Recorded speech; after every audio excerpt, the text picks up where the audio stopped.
Mr. Chairman. Mr. Chairman. I call Mr. Chairman. James Shaw. Chair. Thank you, Mr. Chair. I also have a suggestion for the title of this bill, which is that we amend it from the KiwiSaver Budget Measures Bill to the KiwiSaver Arbitrary Budget Members Bill. And I say arbitrary because there doesn't yet seem to be much reasoning behind the move to remove the incentive. I just wanted to thank the Minister, Michael Woodhouse, for his contribution earlier, because it was the first contribution from a member of the government side that actually included facts, and I found that very helpful. It included actual information and actual facts. However, it simply reinforced the government's case that this is all about cutting costs and reducing the deficit and so on.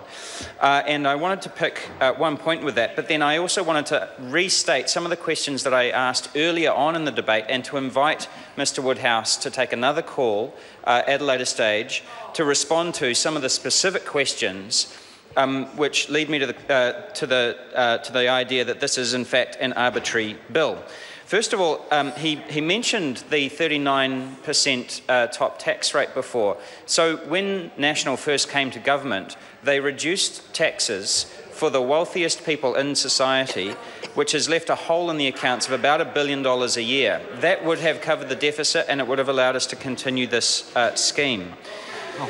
So, the questions that I asked earlier that I've not yet received an answer for are, number one, New Zealand is 22 of 24 OECD countries for savings. Cutting the KiwiSaver incentive reduces the savings rate. What is the plan to increase savings?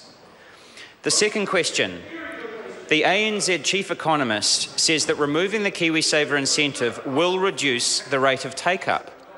What is the plan to maintain or increase the rate of take-up? 3, did the government consider leaving the kickstart in place for, say, 6 months or 12 months in order to incentivise those currently not in the scheme to get into the scheme, or to give people who are currently processing paperwork a chance to actually get theirs complete? 4, how does reducing the KiwiSaver take-up rate impact intergenerational equity of today's working parents paying for 3 generations worth of costs? How does it deal with the change in the dependency ratio from 7 to 1 today to 2 to 1 in 30 years' time? 5th question, the government is reducing the short-term deficit by raiding New Zealand's retirement schemes again. What is their plan for long-term financial sustainability? 6, why cut the kickstart rather than the members' tax credit, given that we know that the kickstart is the incentive that people actually know about and is the thing that actually gets them into the scheme?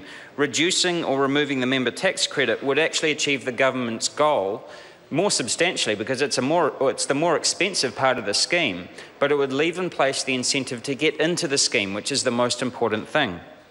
So, as yet, during the course of this debate, I have not heard responses to any of those questions, and it leaves me in the position of simply having to oppose this otherwise arbitrary bill. I call Melissa Lee.